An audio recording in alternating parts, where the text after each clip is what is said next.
Bonjour et bienvenue dans cette vidéo où nous allons nous intéresser aux notions d'ondes électromagnétiques. Avant de commencer cette vidéo, je vous conseille de regarder les vidéos sur ma chaîne sur les signaux périodiques et sur les ondes sonores. Ça vous permettra d'avoir des notions solides sur les notions de période, de fréquence et de longueur d'onde qui sont très utiles dans cette vidéo. On va commencer par parler des sources d'émission d'ondes électromagnétiques. Les sources d'émission des ondes électromagnétiques les plus célèbres sont les étoiles, et notamment notre étoile, le Soleil. Au quotidien, le Soleil nous envoie des ondes électromagnétiques, et notamment des ondes électromagnétiques dites visibles, c'est-à-dire la lumière visible que vous voyez au quotidien. Mais nous allons voir que ce ne sont pas les seules sources d'ondes électromagnétiques, et ce ne sont pas non plus les seules formes d'ondes électromagnétiques. Comme vous pouvez le voir sur cette image, on a un fort usage technologique des ondes électromagnétiques, notamment dans notre habitat. On a vu que le Soleil nous envoyait des ondes électromagnétiques visibles, c'est-à-dire de la lumière, mais cette lumière, on peut aussi l'obtenir à partir d'ampoules, d'accord? Donc ces ampoules nous envoient des ondes électromagnétiques dites visibles. Mais il existe d'autres ondes électromagnétiques que l'on utilise dans notre habitat. Par exemple, le téléphone portable, lui aussi utilise des ondes électromagnétiques pour envoyer des informations et recevoir des informations d'autres téléphones en transitant par les satellites. Un autre exemple, c'est la borne Wi-Fi. La borne Wi-Fi envoie des ondes électromagnétiques aux différents appareils connectés dans la maison pour communiquer. Pour chauffer des aliments, le four à micro-ondes utilise lui aussi des ondes électromagnétiques. La télécommande de la télévision utilise des ondes électromagnétiques dites infrarouges, par exemple, pour envoyer des informations au récepteur de la télé. Donc comme on vient de le voir, les ondes électromagnétiques, elles peuvent être visibles, comme la lumière, mais elles peuvent être aussi invisibles, comme l'infrarouge et l'ultraviolet. Et tous les appareils dans l'habitat fonctionnent avec un système d'émission et de réception, donc avec une antenne émettrice et une antenne réceptrice. Et on peut réaliser ce montage très facilement en TP, avec simplement un fil électrique, qui est représenté ici, qui est placé sur une potence, qu'on va brancher à un générateur basse fréquence pour envoyer un signal sinusoïdal par exemple.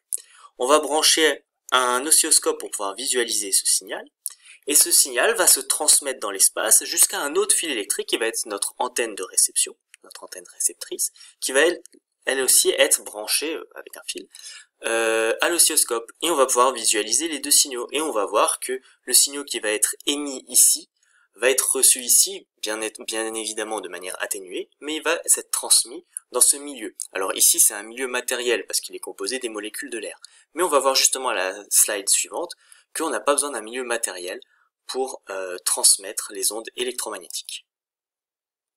Alors pour se convaincre qu'il n'y a pas besoin d'un support matériel pour que les ondes électromagnétiques se propagent, il suffit de regarder le Soleil. En effet, entre le Soleil et la Terre, il y a beau avoir une fine couche d'atmosphère, le reste, c'est du vide, c'est l'espace. Et pourtant, les rayons du Soleil, les ondes électromagnétiques provenant du Soleil, nous parviennent. C'est bien qu'elles arrivent à se propager dans le vide. Mais on peut aussi réaliser l'expérience de la cloche à vide.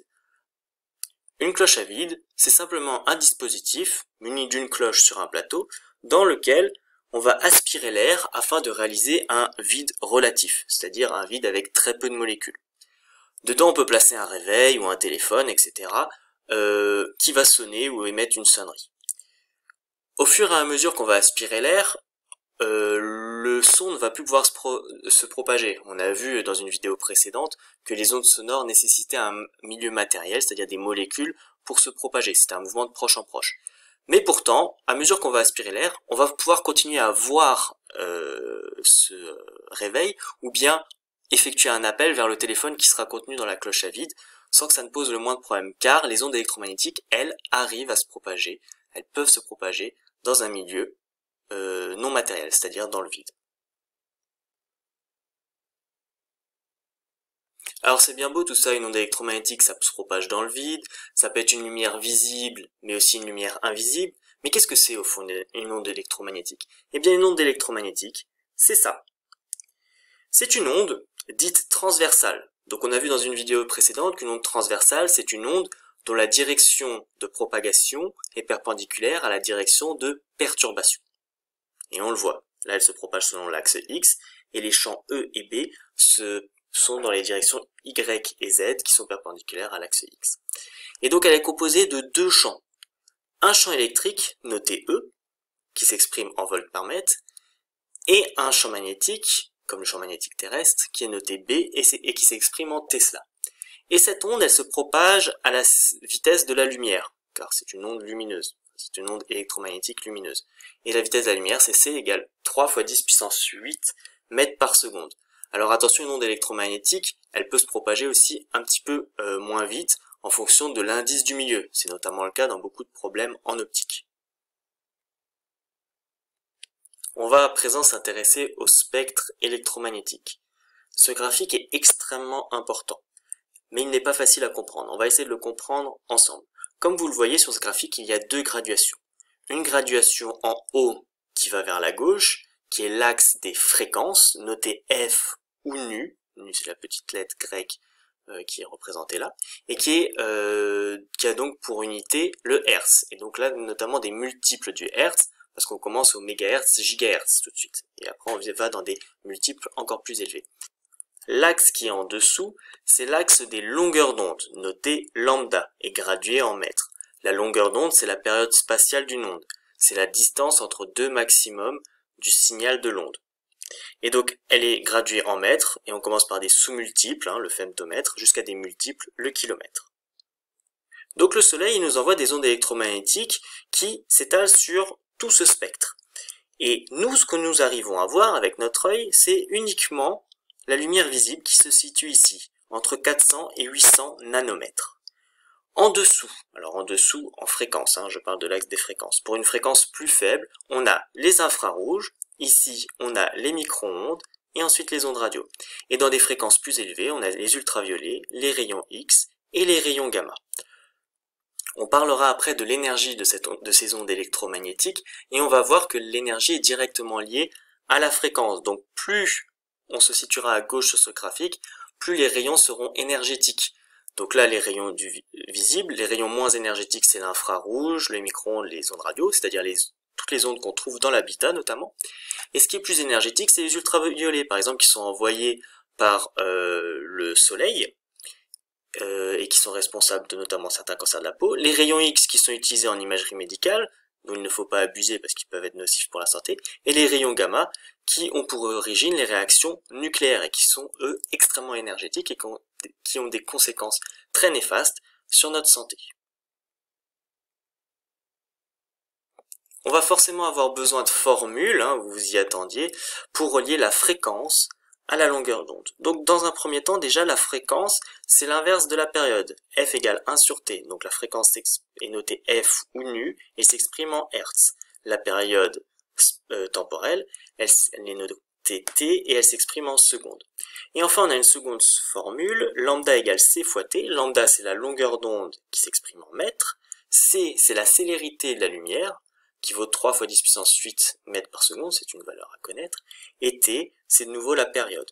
Évidemment, si on remplace T par l'inverse de la fréquence, on obtient lambda égale C sur F, qu'on utilisera aussi après dans une future formule. Et voici la formule de l'énergie d'une onde électromagnétique. Donc cette énergie E, c'est l'énergie de l'onde électromagnétique ou l'énergie du photon, elle s'exprime en joules, elle est égale à H fois nu, ou H fois F, où H, c'est la constante de Planck, qui vaut 6,62 fois 10 puissance moins 34 joules seconde. Nu ou F, c'est toujours la fréquence du photon. Et c'est aussi égal à H fois C sur lambda. Donc H, c'est toujours la constante de Planck. C, c'est la célérité de la lumière, comme on l'a vu avant, 3 fois 10 puissance 8 mètres par seconde. Et lambda, c'est la longueur d'onde de l'onde en mètres. Comme je viens de vous le dire, cette énergie, elle s'exprime en joules. Mais dans certains cas, on peut avoir envie de l'exprimer en électronvolts. Pour ça, il faut savoir qu'un électronvolt, ça vaut 1,6 fois 10 puissance moins 19 joules. On pourra alors utiliser soit un produit en croix pour passer des joules aux électronvolts, ou bien des électronvolts en joules, soit penser à multiplier par 1,6 fois 10 puissance moins 19 pour passer des électronvolts en joules, soit diviser par 1,6 fois 10 puissance moins 19 pour passer des joules aux électronvolts. Alors justement, on va faire 3 exemples ensemble de calcul pour calculer des énergies, mais aussi des longueurs d'onde dans le cas de certaines ondes. Donc ici, on doit calculer en joules ou en électronvolts l'énergie d'un rayonnement qui se propage dans le vide et qui a une fréquence F qui vaut 200 MHz. Pour ça, vous avez deux données, la célérité de la lumière dans le vide qui vaut 3 fois 10 puissance 8 mètres par seconde et la constante de Planck qui vaut 6,62 fois 10 puissance moins 34 joules seconde. Et vous savez que 1 électronvolt, c'est égal à 1,6 fois 10 puissance moins 19 joules. Alors, pour calculer donc une énergie, soit en joules, soit en électronvolts, à partir d'une fréquence, on va utiliser la formule E égale H fois F. Donc dans un premier temps, on va calculer ça en joules. Donc pour ça, on utilise la formule E égale H fois F, et la fréquence, elle vaut 200 MHz, c'est-à-dire 200 fois 10 puissance 6 Hz. Et donc là, il nous suffit de remplacer dans la formule H et F par leur valeur. Donc delta E, ça fait 6,62 fois 10 puissance moins 34, fois 200 fois 10 puissance 6, ce qui fait 1,32 fois 10 puissance moins 25 joules. Donc là, on a le résultat en joules, et dans la question, on le veut en joules et en électronvolts. Donc il va falloir, dans un second temps, calculer cette énergie en électronvolts. Pour ça, on utilise soit un produit en croix, soit on voit que pour passer des joules aux électronvolts, il faut diviser par 1,6 fois 10 puissance moins 19. Ça, on l'a vu dans une vidéo précédente aussi, sur les longueurs d'onde et sur les périodes.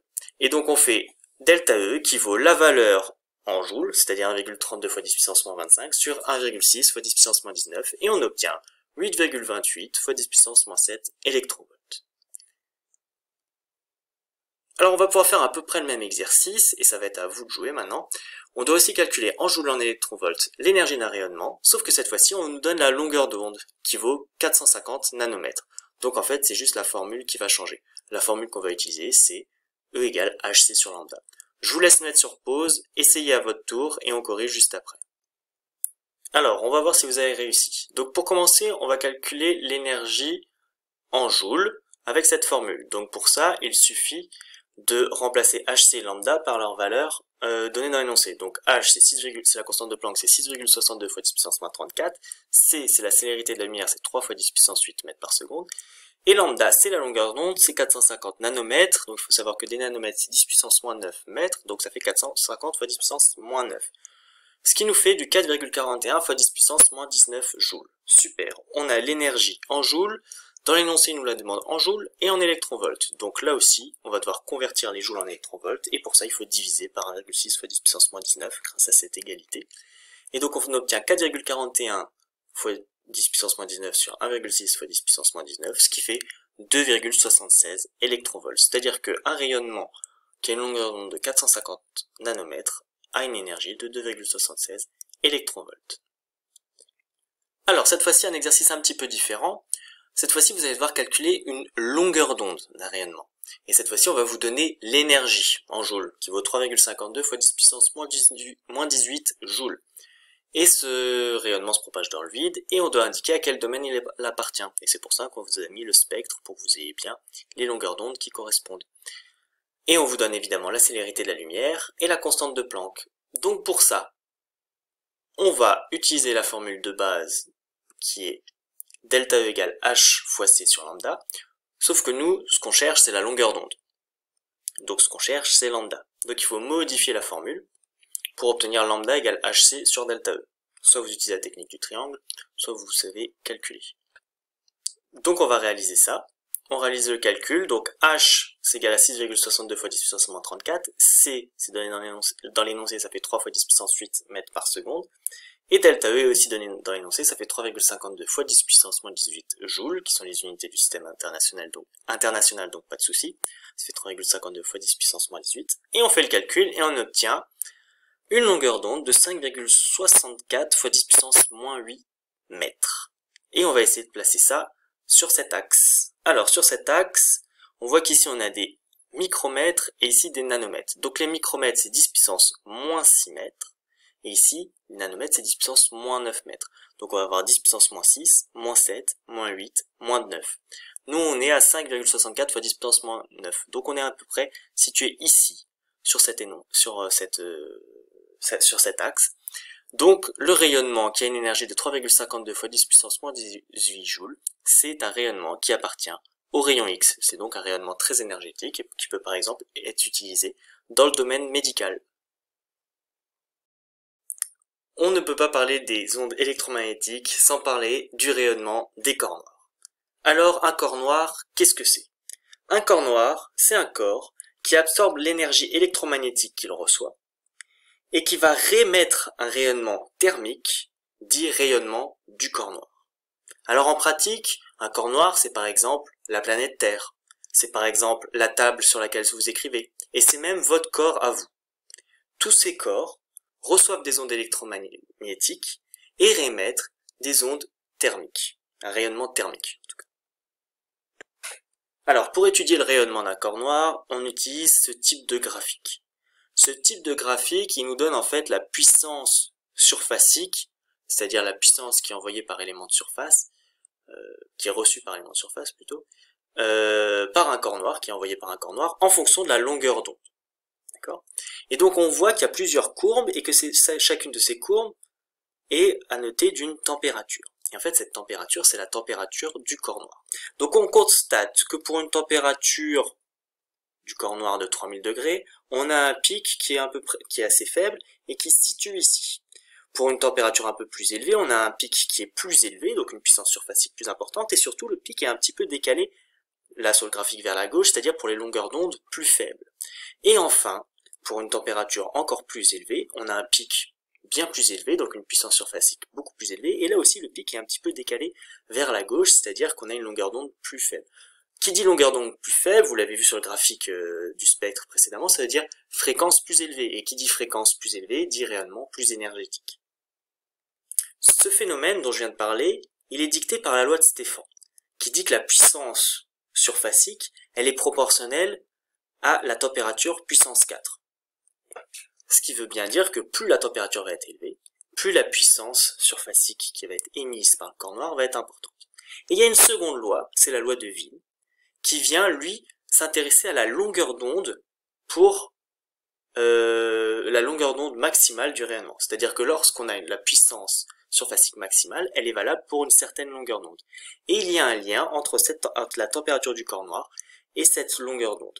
Donc on constate que plus la température est élevée, plus la longueur d'onde va être faible. Et comme je vous l'ai dit avant, plus la longueur d'onde est faible, plus la fréquence est élevée, plus on se décale vers les rayons énergétiques, c'est-à-dire plus on se décale vers le violet, voire même l'ultraviolet. Et c'est le cas pour notamment certaines étoiles. Si on regarde ces différentes étoiles ici, vous avez une étoile rouge, une étoile jaune et une étoile bleue. Et quand on regarde la température à la surface de l'étoile, ici elle vaut 2500 Kelvin, ici elle vaut 5800 Kelvin, comme notre soleil à peu près, ici elle vaut 18000 Kelvin.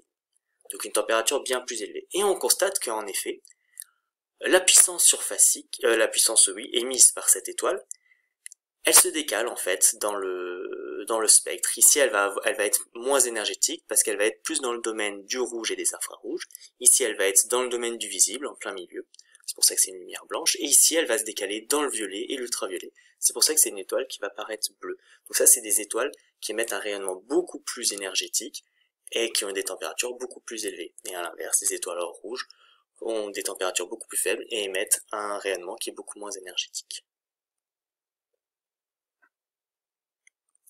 Donc on a parlé de ça dans le cas de rayonnement très énergétique pour les étoiles, mais on peut aussi parler de ça pour des rayonnements de corps noirs beaucoup moins énergétiques, comme vous, comme un ordinateur.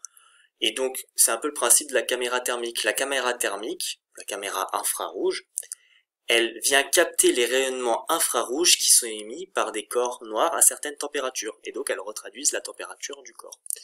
Donc là on peut voir par exemple que l'ordinateur a une température plus élevée, qui fait chauffer les genoux de ce jeune homme, à une température plus élevée, et donc le rayonnement qui va être émis va avoir une longueur d'onde plus faible, c'est-à-dire une fréquence plus élevée, et on va pouvoir capter ça avec une caméra thermique, et traduire ça par des gammes de couleurs, des couleurs qui correspondent à certaines températures.